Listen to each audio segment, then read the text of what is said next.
धनधान्य देई ही काळी आई धनधान्य देई जोडते मनाची नाती आमची माती आमची माणसं आमची माती आमची माणसं आमची माती आमची माणसं आमची माती आमची माणसं आमची माती आमची माणसं. एक काळ असा होता की रायगड जिल्ह्यात सर्वत्र भाताचीच शेती केली जात असे. भाताचं अधिक उत्पादन करणारा जिल्हा म्हणून रायगड जिल्ह्याला भाताचं कोठार म्हटलं जायचं. मात्र गेल्या काही दशकात परिस्थिती बदलत गेली. पराकोटीची मेहनत करूनही भातशेतीतून शेतकऱ्यांना अपेक्षित उत्पन्न मिळत नसल्यामुळे जिल्ह्यातील अनेक शेतकरी भाताची शेती करीनासे झाले आहेत. भात शेतीबद्दलची ही उदासीनता बदलण्यासाठी कृषी विज्ञान केंद्रांनी ग्रामीण भागात वेगवेगळे प्रयोग आणि योजना सुरू केल्या आहेत. या योजना प्रयोगातून फायदा होत असल्यामुळे अनेक शेतकऱ्यांकडून या प्रयोगांना चांगला प्रतिसाद मिळत आहे. महाडजवळच्या फाळकेवाडीचे सत्यवान धोंडू कदम हे असेच एक प्रयोगशील शेतकरी. वडिलोपार्जित 1.5 हेक्टर क्षेत्रात ते पारंपरिक पद्धतीने वर्षानुवर्षे भातशेती करीत होते. पण मेहनत अधिक आणि लाभ मात्र मर्यादित म्हटल्यावर सत्यवान कदम वेगळ्या अंगानं शेतीचा विचार करू लागले.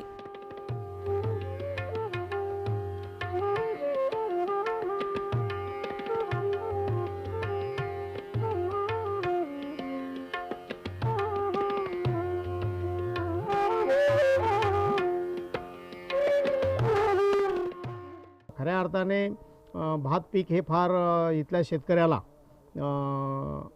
अधिक मेहनतीचं आणि कमी पैसे नफा देणारं असं होतं.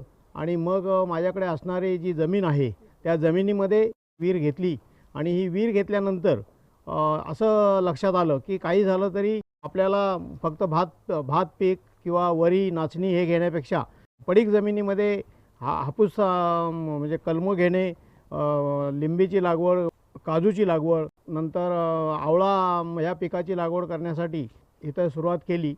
दापोली कृषी विद्यापीठाच्या मार्फत वेगवेगळ्या ज्या योजना आल्या त्या योजनांमधून ह्या ठिकाणी आपण चांगल्या पद्धतीची पीक प्रात्यक्षिकं घ्यायला सुरुवात केली. भाताच्या पिकाखाली असलेल्या क्षेत्राव्यतिरिक्त जी वर्कस जमीन कदमांकडे होती त्या जमिनीत फळबाग लावायचा त्यांनी निर्णय घेतला. त्यासाठी कृषी तज्ज्ञांचं मार्गदर्शनही घेतलं.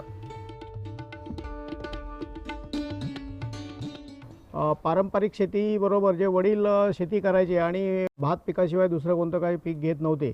फळ लागवड घेतल्यानंतर जवळजवळ पहिली 70 ते 80 झाडं पहिली घेतली आणि ती घेतल्यानंतर त्यांचं संगोपन ज्या पद्धतीने करायला पाहिजे ते केलं की त्यासाठी प्रामुख्याने शेतकरी एक लक्षात घेत नाही, लागवड करतो आणि लागवड झाल्यानंतर कोणत्याही परिस्थितीत त्याची जी संगोपन करायचं आहे त्याची निगा राखायची ती राखली जात नाही आणि मग ती शेतकऱ्याकडे घेतलेली 100% योजनेतनं घेतलेली झाडं त्या ठिकाणी राहत नाहीत. पण माझी मात्र ती संपूर्ण झाडं त्या पद्धतीने राहिलेली आहेत आणि माझ्या भात शेतीबरोबर त्याला मला अधिक पैशाची जोड त्याच्याबरोबर मिळालेली आहे. साधारणतः आत्ता 10 ते 12 वर्षाची ती झाडं असताना त्यामध्ये मला उत्पन्न मिळायला लागलेलं आहे. आंब्याच्या झाडाचं उत्पन्न मला आता नाही म्हटलं तरी हापूस म्हटल्यानंतर 1 वर्षाआड पीक येतं आणि ते पीक घेताना मला 60-70 हजार रुपये 1 वर्षाआड अशी उत्पादन मिळत आहे. कोणत्या वर्षी फार कमी होतं पण दुसऱ्या वर्षी त्याची कसर निघून जाते.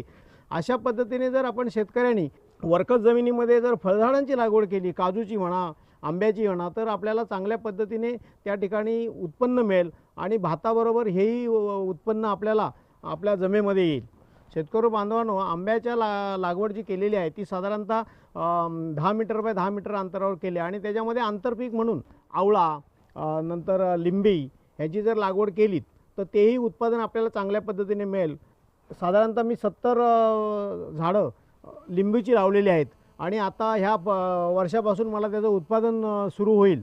तशीच मध्ये मध्ये आवळीची झाडं लावलेली आहेत आणि हे जर केलं तर आपल्याला शेतकऱ्याला कोणत्याही परिस्थितीमध्ये चांगल्या पद्धतीचं पीक मिळू शकतं. शेताच्या बांधावर आपण मी आता नारळाची झाडं लावलेली आहेत. त्याही झाडांना आता एक 10-10 वर्षाची झाडं झालेली आहेत. तेही उत्पन्न सुरू होईल. म्हणजे जर आपण तसा विचार केला तर भात शेती सोडूनही आपल्याला इतर गोष्टीमध्ये भरपूर प्रमाणामध्ये उत्पादन मिळू शकते आणि शेतकरी व्यवस्थितरित्या त्या ठिकाणी आपला उदरनिर्वाह करू शकतो. ह्या जमिनीमध्ये जर आपण चांगल्या पद्धतीने काम करायचं म्हटलं तर आपल्याला खऱ्या अर्थाने तिथे उत्पन्नाला आपल्या घरातली जी माणसं असतील, कुटुंबातली माणसं असतील, त्या माणसांना कामही मिळतं आहे आणि 2 पैसेही आपल्याला त्या पद्धतीने मिळणार आहेत. शेतीसाठी महत्त्वाचं आणि अत्यावश्यक असतं ते पाणी. कदमांनी आपल्या क्षेत्रात विहीर खणली, सिंचन व्यवस्था निर्माण करून त्यांनी आपल्या शेतात वेगवेगळी पिकं घ्यायला सुरुवात केली.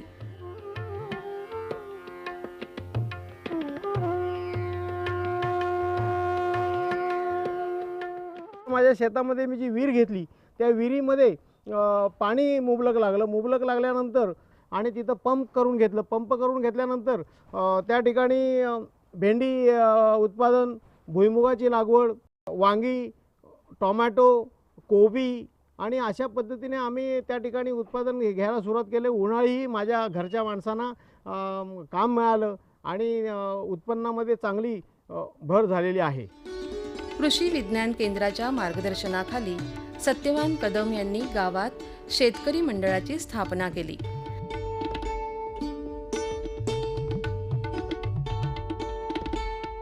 आणि गटशेतीच्या माध्यमातून प्लॅस्टिक आच्छादनाचा वापर करून भुईमुगाची शेती केली. वेगवेगळी पिकं घेण्याचे प्रयोग करीत असताना कदमांनी शेतीपूरक व्यवसाय म्हणून कुक्कुटपालनही सुरू केलं. 2005 मध्ये दापोली कृषी विद्यापीठाअंतर्गत KVK रोहा यांच्यामार्फत फाळकेवाडी गाव हे दत्तक घेण्यात आलं आणि त्यानंतर माझ्या शेतावरती विहीर झालेली होती आणि त्यांनी नवीन काही संकल्पना किंवा प्रात्यक्षिकं आम्हाला ह्या ठिकाणी दिली. रायगड जिल्ह्यामध्ये किंबहुना कोकणामध्ये पहिलं आम्ही भुईमुगाचं पीक जे प्लास्टिक आच्छादनाचं असतं की ते KVK यांच्यामार्फत डॉक्टर तलाठी आणि त्यांचा सर्व स्टाफ यांनी प्लास्टिक आच्छादनावर भुईमुग घेतला. भुईमुगामध्ये चांगलं उत्पादन आलं. आमच्या समवेत काम करणारी आमची सर्व मंडळी होती, जे ग्रुपची मंडळी होती, त्यांना समाधान मिळालं. भाजीपाल्यामध्ये चांगल्या पद्धतीचं उत्पादन प्लास्टिक आच्छादनामुळं आम्हाला घेता आलं. तसंच दुसरं असं की त्यांच्याकडून आम्हाला प्रात्यक्षिक म्हणून गिरिराज पिल्लांची हे वाटप केलं आणि त्याचाही गावामध्ये चांगल्या पद्धतीने लोकांना, शेतकऱ्यांना 2 पैसे सहज, कोणी चाकरमाने आला, कोण आला, कोंबडा पाहिजे असेल तर सहज 500 रुपये शेतकऱ्याला लगेचच्या लगेच मिळू लागले. कदमांनी गोठा उभारून गायी गुरं पाळायला सुरुवात केली. गोधनामुळे त्यांना दूध आणि शेणखत मिळू लागलं.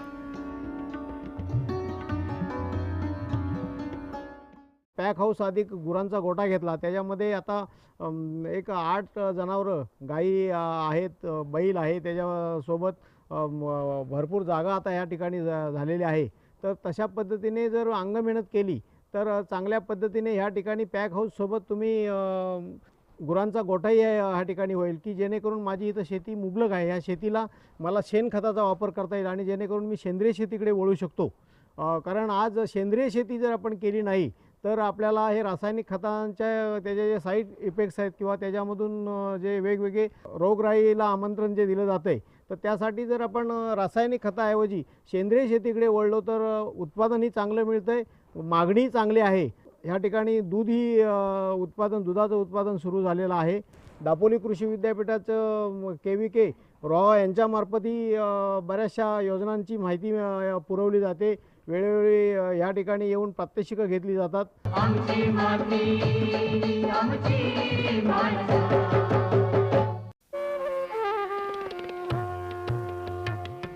गेली 6 वर्ष सत्यवान कदम त्यांच्या शेतातील वेगवेगळ्या प्रयोगांचं यश पाहून गावकरीही आपल्या शेतात तसे प्रयोग करू लागले आहेत.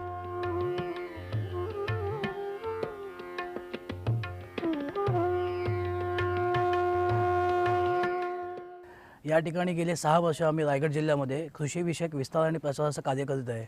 त्याच माध्यमातून विद्यापीठाने विकसित केलेलं तंत्रज्ञान शेतकऱ्यांपर्यंत पोहोचवणं हा एक कृषी विज्ञान केंद्राचा मुख्य उद्देश आहे. त्याला धरूनच आता आपण बघितलं या ठिकाणी सत्यवान धोंडू कदम मुक्काम पोस्ट फाळकेवाडी या ठिकाणी गेले 6 वर्ष आम्ही जी काही प्रात्यक्षिक घेतो आहे थोडक्यात त्याविषयी आम्ही शेतकऱ्यांना जाणीव करून देतो. सत्यवान धोंडू कदम हे गेले अनेक वर्ष शेती करीत आहेत. त्यांची जी काही 5.5 एकर जमीन होती त्या जमिनीमध्ये भात पीक ते घेत होते. जोडीला इतरही छोटे छोटे धंदे होते, परंतु अपेक्षित असं उत्पन्न त्यांना त्या ठिकाणी मिळत नव्हतं.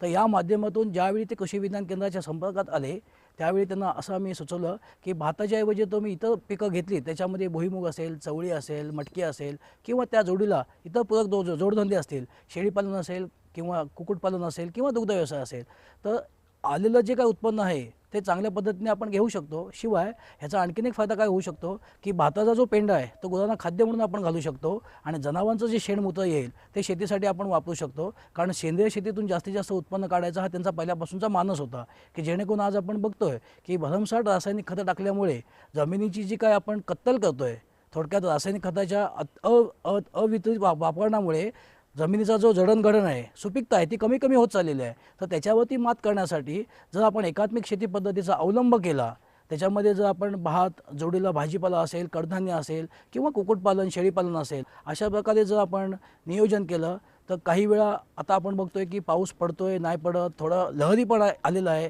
अशा याच्यात समजा भाताचं पीक गेलं तरी कुठल्याही प्रकारचं नुकसान त्या शेतकऱ्याला होऊ शकत नाही. एकात्मिक शेती पद्धतीमुळे शेतकऱ्यांच्या हाती उत्पन्न येत राहतं. एकाच पिकाच्या शेतीत असणारं नुकसानीचं भय या पद्धतीमुळं कमी होतं.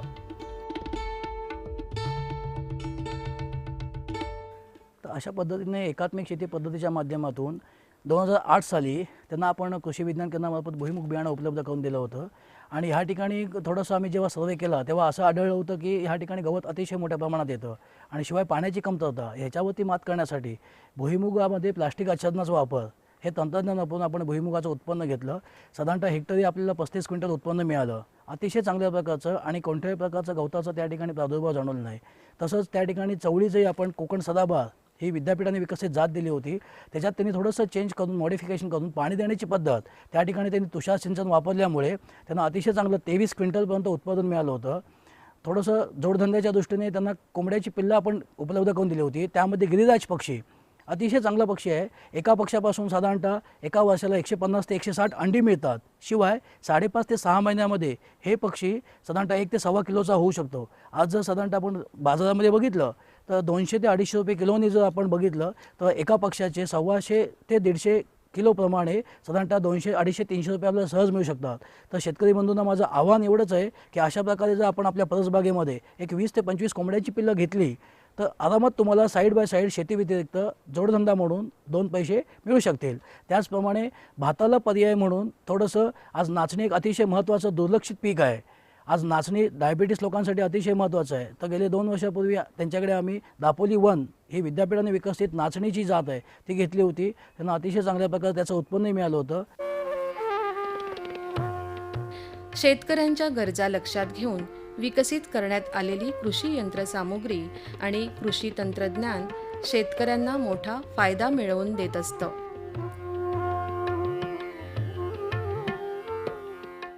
श्री सत्यवान धोंडू कदम यांना रायगड जिल्ह्यातला पहिला तुषार सिंचन संच दिलेला आहे. त्याच्यामुळं त्यांना पाण्याचे कमीत कमी पाण्यामध्ये जास्तीत जास्त शेती पाण्याखाली आणता आली. ह्या योजनेचा त्यांनी अतिशय चांगल्या प्रकारे लाभ घेतला. तसेच ह्या वर्षी आम्ही त्यांना कर्जत 8 हे बियाणं दिलेलं आहे आणि सगुणा राईस टेक्नॉलॉजी ह्या ह्या पद्धतीने त्यांना गादी वाफ्यावर भाजणी न करता त्यांना ते बी पेरण्यासाठी आम्ही दिलेलं आहे. तर त्याचंही वाढ चांगली झालेली आहे आणि ते त्याबाबतही समाधानकारक आहेत. तर हा आमचा पहिलाच प्रयोग आहे महाड तालुक्यातला. सगुणा राईस टेक्नॉलॉजी अंतर्गत भात पिकाची भाजवण न करता डायरेक्ट गादी वाफ्यावर भात पिकाची पेरणी केलेली आहे. तर माझं शेतकरी बंधूंना आव्हान आहे की पारंपरिक पद्धतीने भात शेती न करता शासनाच्या विविध योजनांचा अवलंब करून विविध योजनांची सांगड घालून शेतीमध्ये आपल्याला विक्रमी उत्पादन घेता येऊ शकते.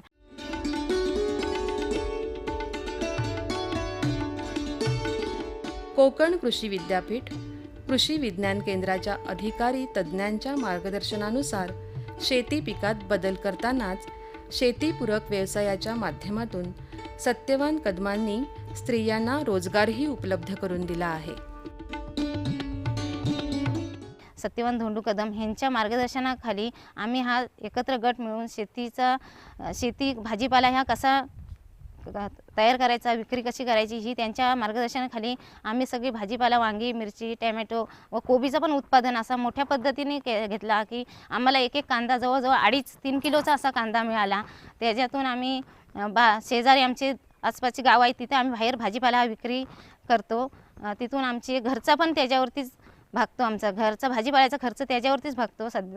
केल्यानंतर परत आम्ही उन्हाळी भुईमुग आमच्या शेतामध्ये पाणी आहे त्याच्यामुळे आम्ही उन्हाळी भुईमुग पण करतो. त्या भुईमुगाचा चांगल्या मोठ्या पद्धतीने आम्हाला चांगला पीक मिळतो.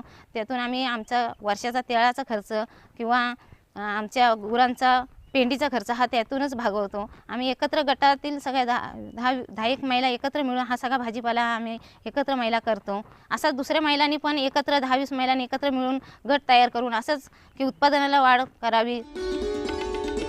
सत्यवान कदम यांच्या कृषीतील प्रयोगांची आणि कृषीविषयक प्रचार कामाची दखल घेऊन शेतीनिष्ठ पुरस्कार त्यांना देण्यात आला आहे.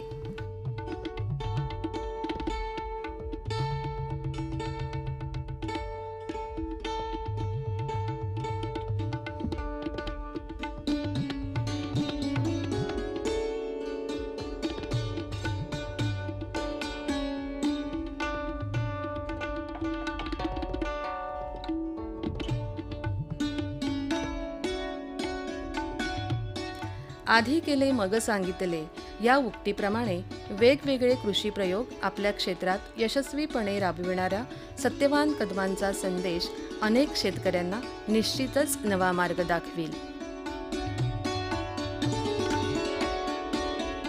तरी शेतकरी बंधूंना माझी एक जाता अशी विनंती आहे की अशा प्रकारे जसं सत्यवान धोंडू कदमाने आपल्या शेतीमध्ये परिवर्तन केलं आहे त्याच पद्धतीने जर आपण आपल्या शेतीमध्ये बदल केला, भाताच्या ऐवजी भाताला पर्यायी पिकं घेतली किंवा जोडधंद्याचा जर आपण अवलंब केला तर शेतीतून नक्की आपला फायदा होऊ शकेल. आणि या बाबतीत जर तुम्हाला विद्यापीठाकडून, कृषी विज्ञान केंद्राकडून केव्हाही मार्गदर्शन हवं असेल तर तुम्ही जरूर आमच्याशी संपर्क साधा. आमचा पत्ता आहे कृषी विज्ञान केंद्र, किल्ला रोहा, तालुका रोहा, जिल्हा रायगड. आमचा संपर्क क्रमांक आहे 02194 2108. शेतकरी बंधूंनो, मी हे आपल्याला आवर्जून असं सांगेल की आपण अशा पद्धतीने जर वेगवेगळ्या पद्धतीने शेतामध्ये नवीन तंत्रज्ञान आत्मसात करून जर शेतीमध्ये काम केलं तर आपल्याला निश्चितच फायदा आहे. आणि मी सर्व कोकणातील शेतकरी बंधूंना असं आवाहन करेल की अशा पद्धतीने वेगवेगळे प्रयोग करून आपण शेतीनिष्ठ शेतकरी व्हा किंवा चांगले उत्कृष्ट शेतकरी म्हणून स्वतःच्या शेतीमध्ये निश्चित त्या पद्धतीने आपल्याला वाव आहे. दुसरी गोष्ट अशी की आता या 2-3 वर्ष मी महाड तालुका कृषी कार्यालयामध्ये आत्मा या संस्थेचा अध्यक्ष आहे. म्हणून छोटी मोठी जर कामं केली, आपल्या शेतामध्ये काम करताना वेगवेगळ्या शेतकऱ्यांना जर चांगलं मार्गदर्शन केलं तर त्या पद्धतीने आपल्याला अधिक काही संधी आहेत. तरी माझं सर्व शेतकरी बांधवांना एक आव्हान आहे की अशा पद्धतीने आपणही ह्या पद्धतीने शेतामध्ये काम करा आणि आपली शेतकरी म्हणून किंवा शेतामध्ये काम करून निश्चित आपलं भविष्य उज्ज्वल करा. आमची माती आमची माणसं.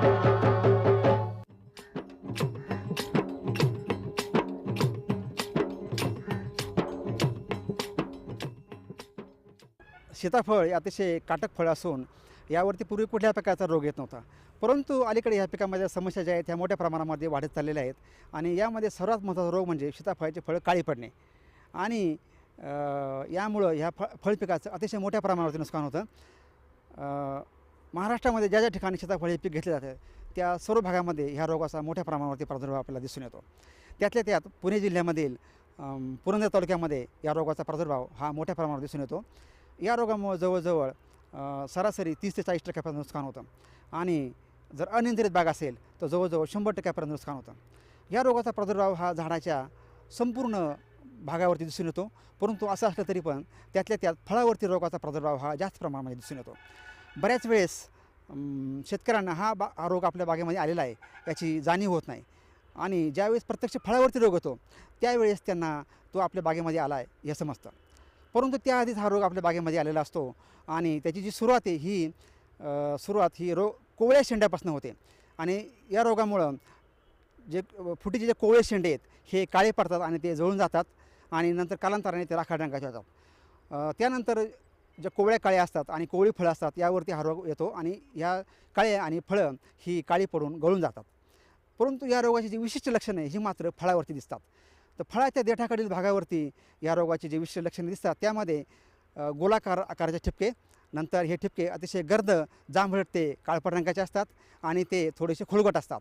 हळूहळू या ठिपक्यांचा आकार वाढत जातो आणि असे अनेक ठिपके एकत्र मिसळून संपूर्ण फळावरती तो रोग पसरत जातो आणि अशी फळे काळी पडून ती वाळतात आणि त्याच ठिकाणी झाडावरती लटकत राहतात. तर या रोगामुळे अशा प्रकारे संपूर्ण फळे एकदा काळी पडल्यानंतर त्याला अजिबात बाजारभाव मिळत नाही आणि ती फेकून देण्याशिवाय आपल्याला दुसरा पर्याय नसतो. यानंतरचा जो फळसडनंतरचा जो महत्त्वाचा रोग होतो म्हणजे पानावरील ठिपके. तर यामध्ये 3 ते 4 प्रकारच्या वेगवेगळ्या बुरशीमुळं पानावर ठिपके येतात. त्यामध्ये कोल्टोट्रिकम, नंतर सर्कोस्पोरा, अल्टरनेरिया आणि फायलोस्टिक्टा या वेगवेगळ्या बुरशीमुळे पानावरती ठिपके येतात आणि त्यामुळे सुद्धा पाने पिवळी पडून मोठ्या प्रमाणावरती पानगळ होते. त्याचप्रमाणे अलीकडे काही भागामध्ये मोर रोगाचा प्रादुर्भाव हा थोड्याफार प्रमाणात दिसायला लागलेला आहे आणि ह्या मोर रोगामुळे झाडं ही पूर्णतः हळूहळू मरून जातात. तर हे झालं वेगवेगळ्या सीताफळामध्ये येणारे वेगवेगळे रोग. आता आपण हे जे विविध रोग सीताफळामध्ये येतात यांचं नियंत्रण कसं करायचं याबद्दल माहिती घेऊया. तर यामध्ये आपल्याला एकात्मिक रोग नियंत्रण पद्धतीचा जर अवलंब केला तर अतिशय चांगल्या प्रकारचं रोग नियंत्रण मिळतं.